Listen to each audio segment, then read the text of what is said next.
York Knicks forward Mikal Bridges has agreed to a 4-year, $150 million contract extension with the franchise, according to our senior insider, Shams Charania. Now, the deal includes a player option for the 2029-30 season and a trade kicker for the Ironman forward, who turns 39 this month, because it is officially August. As we say hello to our friend Shams Charania, who joins us with more. Shams, this contract for the 29-year-old, it may have the biggest question. It may have been the biggest question hanging over the Knicks this offseason. So how exactly did they answer it here?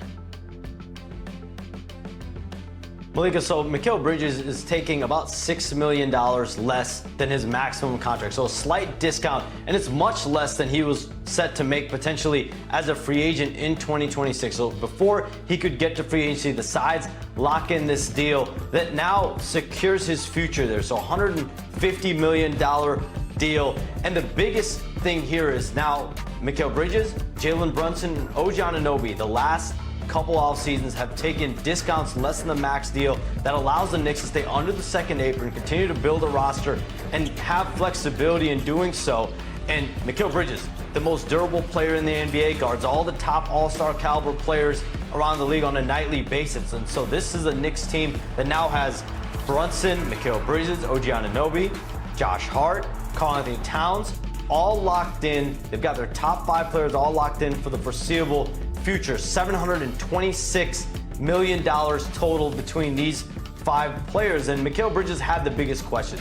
What would his future be moving forward? He did have an up and down year at times. So for him to lock in $150 million, he is now off the board, as well as Jalen Brunson. Those are obviously 2 guys that have had major extensions the last 2 years. And an interesting wrinkle, Malika, Mikal Bridges is now ineligible to be traded for the next 6 months. He is off the board. So if there is a major move around the league the next several months, and if the Knicks are involved, Mikal Bridges will not be involved in that. Shams, I'm not very good at math, but by my math, not eligible to be traded for 6 months. The trade deadline, it is 6 months and 5 days away. So maybe not for the next couple of months, but it's not off the board for the entire season. Shams, as always, we appreciate the insight. We'll be standing by for any potential news that comes down the pipeline. One thing that Shams mentioned about Mikal Bridges, the dude brings a whole lot to the table. He mentioned him being an Iron Man. Well, that streak continued last season. He led the league in minutes for the 3rd time in the last 4 seasons,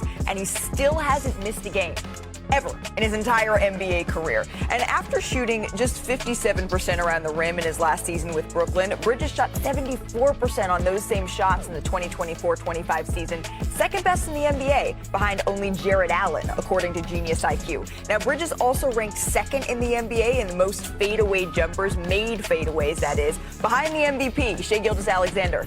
But actually, Bridges had a better field goal percentage than SGA on those fadeaway jumpers when they were heavily contested.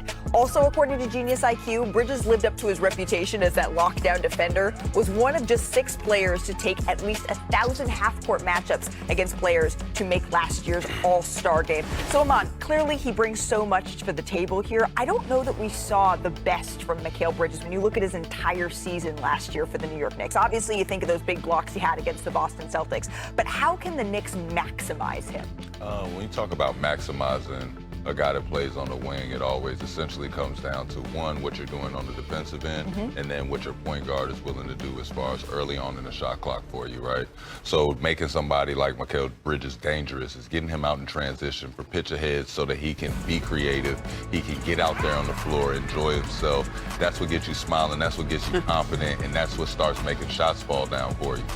When you talk about a streaky shooter, making him a streaky shooter is when you give him less touches and expect more efficiency out of him. When you make sure everything's easy, you get out and pitch it ahead, you make sure he's playing in transition, you keep Mikal Bridges happy, and I think that's up to Jalen Brunson. Did they find something, though, when Jalen Brunson was out of the lineup? In those 15 games that he missed, Bridges averaged over 20 points a game. So now with Bridges back and Bridges back, and Jalen Brunson back in the lineup, they're going to have to find that magic while they're both out there. Well, Mike Brown's in this lineup, too. Yeah. And I think Mikal, if he's being honest, probably wasn't happy with how he's been used offensively since he's been with the Knicks. I'm not speaking for him, just my guess. This is the lowest points per game and shots taken since he was in Phoenix. But now Mike Brown is known for his fast play when he was with Sacramento. Yeah. 22-23 season. They led the league in offensive rating and scoring. I expect the Knicks to play fast under Mike Brown, which should complement Mikal Bridges and his strengths.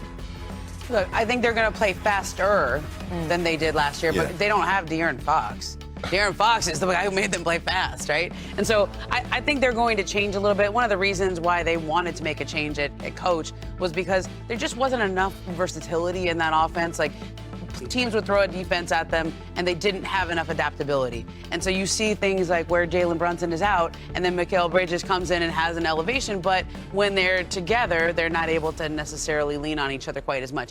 Mike Brown's going to be tasked with making everyone better and having some versatility and optionality in how they play off. And Tibbs did have him 5th in offensive rating last year, so Yeah. they did move the ball. Not Fox, but they do push it. Yeah, and I think the issue for the Knicks is they gave up a lot to get Bridges, 5 first-round draft picks. And so, Shams said, he took a little bit less so they could stay under the second apron. They still have to re-sign. They still have to decide how they're going to get Mitchell Robinson back and Karl Anthony Towns back. That's going to be some interesting salary cap management to stay under there and keep flexibility.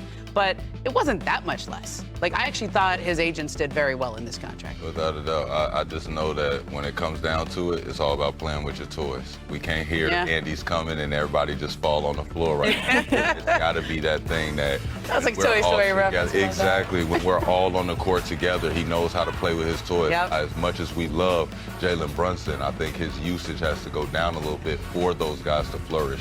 And if you want the most production out of somebody, you got to play with your toys. Increased ball movement is going to help with that under their new coaching staff here. Yep. But I'm curious how much Brunson is going to have the ball in his hands next year, if that's something that we could maybe see adjusted. Exactly. It could be adjusted. We don't want it to happen at the wrong times. I think you still want him to be who he is, right? You have to be ball dominant sometimes to get a lot of things done that you have to do in the league. But when you say pick your spots, we're talking about fourth quarters. Time to do that. Throughout the game, you can make sure you share the sugar a little bit more, and I think it has to be a conscious thing for Jalen Brunson. It can't be one of those things where the game's coming to him. Sometimes it goes against your personal what you have going on, but you know these things. I'm sacrificing just a little bit for you guys. I might not sacrifice millions. Which he did. He made sure to sacrifice a couple just to make sure everyone could sign. Without a doubt, but it's one of those things where it's easier to make sure to say, hey, man, I'm going to let you have this. I'm going to let y'all have that. We can all still get our numbers. We can all still have a rhythm toward the end of the game. But at the end of the game, you guys know I'm going to have the ball in my hands a little bit more, but I'm going to make sure we get across the finish line. And you know the thing that cures everything is winning, right? And the Knicks, they believe in Bridges enough to invest $150 million. The odds makers, they believe in New York as well, because outside of the Thunder, the Knicks have the best 2026 title odds as the calendar turns to August. Do you, Mark, see New York as the biggest threat to OKC? Stuff like this. I mean, I guess they're the biggest threat because they'd be coming out of the East. That's why. I do think their team is better. You know, I love Tibbs, but Mike Brown's a really good coach too.